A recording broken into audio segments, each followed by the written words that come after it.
Hello guys, আবারও চলে আসলাম। Last পর্বে কিন্তু আমি নিয়াসিনামাইডের ডিটেলসটা আপনাদেরকে বলেছিলাম যে নিয়াসিনামাইড আমার ড্যামেজ স্কিনটাকে কি করে রিপেয়ার করেছে, নিয়াসিনামাইড ইউজ করার সময় আপনাদেরকে কি কি কাজ করা উচিত, কি কি কাজ করা উচিত না, ময়শ্চারাইজার ইউজ করা উচিত মাস্ট, এবং বাইরে গেলে একটা সানস্ক্রিন মাস্ট ইউজ করা উচিত। এটা আপনি নিয়াসিনামাইড ইউজ করেন কিংবা না করেন, বাইরের গিয়ে যদি বাইরে যাওয়ার সময় যদি প্রপার সানস্ক্রিনটা আপনারা ইউজ না করেন, তো যে প্রবলেমগুলো আমরা সবসময় ফেস করে থাকি সেগুলো হচ্ছে আমাদের এরকম রিঙ্কেল পড়ে যাওয়া, সাথে হচ্ছে আমাদের ডার্ক সার্কেল দেখা দেওয়া। যদি আমরা নিয়মিত সানস্ক্রিন ইউজ করে থাকি বাইরে যাওয়ার সময়, তাহলে আমাদের এগুলো হওয়ার পসিবিলিটি একদমই কমে যায়। ঠিক আছে? সানস্ক্রিনটা মাস্ট ইউজ করা উচিত, কারণ আমাদের এগুলো যখন দাগ একবার যখন হয়ে যায় তখন এটা রিমুভ করা একেবারেই কঠিন হয়ে যায়। আমি আপনাদের সাথে একটা সানস্ক্রিন শেয়ার করব আজকে। যেহেতু আমি প্রফেশনাল ব্লগার না, আমি জাস্ট এটা ইউজ করে বেনিফিট পেয়েছি ভালো, এইজন্যই হচ্ছে আমি আপনাদের সাথে শেয়ার করছি। এর থেকে বেশি কিছু না। আমি কোনো ব্র্যান্ড প্রমোট করছি না। সো আমি বলব না যে এটা থেকে আমি কোথাও এটা আমি কোথা থেকে পারচেজ করেছি। আমি কিন্তু এই সানস্ক্রিনটা ইউজ করেছি। আপনারা দেখতে পাচ্ছেন কিনা? যদি আপনাদের যদি দেখতে প্রবলেম হয়ে থাকে, আপনারা কিন্তু কমেন্ট সেকশনে জানিয়ে দিতে পারেন। কিংবা সানস্ক্রিনের ব্যাপারে যেকোনো কিছু, কিংবা কোন সানস্ক্রিনটা সবথেকে ভালো বেনিফিট আমি পেয়েছি, এগুলোও যদি জানতে চান কোনো কিছু, আপনারা কিন্তু কমেন্ট সেকশনে জানিয়ে দিতে পারেন। আমি খুবই চেষ্টা করব রিপ্লাই দেওয়ার।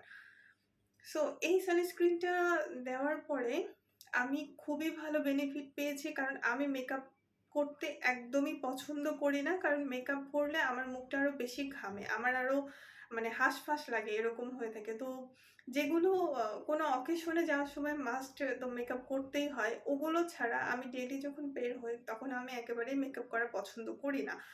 সো আমি জাস্ট সানস্ক্রিন, একটা পাউডার, এতটুকুই। জাস্ট একটা বেশি হলে লিপস্টিক দিতে পারি। তো আমি এই সানস্ক্রিনটা ইউজ করার পরে এত ভালো বেনিফিট পেয়েছি, যেমন এটা কিন্তু খুবই লাইট ওয়েট, এবং এটা কিন্তু নন গ্রেসি। ঠিক আছে? এটা এটা এটা এটা আপনার মুখে দেওয়ার পর আপনার ফেসটা অয়েলি হবে না। এটা মাস্ট এটা অয়েলি হবে না। অনেক সময় আমরা দেখি না যে আমরা সানস্ক্রিনটা অনেকেই ইউজ করতে চান না। কারণ সানস্ক্রিনটা যখন আমরা দেই, আমরা যখন এপ্লাই করি তখনই হোয়াইট একটা কাস্ট দেখা যায়, সাদা। সাদা টাইপের মনে হয় যে সাদা, সাদা হয়ে আছে। আমার স্কিনটা আরো সাদা, সাদা হয়ে থাকবে। এরকম একটা ইনসিকিউরিটি ফিল হয়। এটাতে কিন্তু ওরকম ইনসিকিউরিটি মাস্ট ফিল হবে না। আপনারা যারা ইউজ করেছেন তারা তো জানেন। যারা ইউজ করেন নাই কিংবা কোনোদিনই সানস্ক্রিন ইউজ করে নাই, তারাও কিন্তু ইজিলি এই সানস্ক্রিনটা ইউজ করতে পারবেন। কারণ আপনারা এটাতে কোনো ফিলই পাবেন না যে আপনার মুখে কোনো সানস্ক্রিন আছে। কিন্তু আপনারা মানে খুবই রিজনেবল এর মধ্যে একটা সানস্ক্রিন পেয়ে যাচ্ছেন, এবং যেইটা কিনা আপনাদেরকে সূর্যের হাত থেকে আপনার স্কিনটাকে রক্ষা করবে।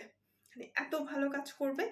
আপনারা খুবই কম প্রাইসের মধ্যে এটা পেয়ে যাবেন। এটা এটা আমি কিনেছিলাম ৳৬০০ দিয়ে। ৳৬০০ দিয়ে সানস্ক্রিন আসলেই রেয়ার।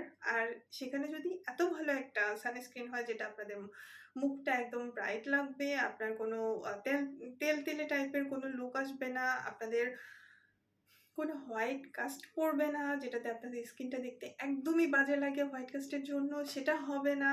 যেটা আপনাদেরকে একদম ন্যাচারাল একটা ফিল দেবে, সেটা পাবেন এই সানস্ক্রিনটাতে।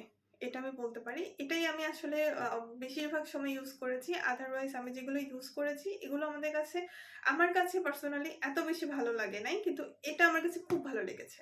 তো ভাবলাম যে আপনাদের সাথে শেয়ার করি। যদিও কারো উপকার হলেও হতে পারে। সেজন্যই আসলে আজকে আমার আসা। Thank you. আজকে চলে যাচ্ছি। ধন্যবাদ। যদি কারো কোনো আ মানে আ প্রোডাক্টের রিভিউ প্রয়োজন হয়, কাইন্ডলি কমেন্ট সেকশনে জানিয়ে দেবেন। আমি চেষ্টা করব একদমই অনেস্টলি রিভিউ দেওয়ার। ঠিক আছে? Thank you.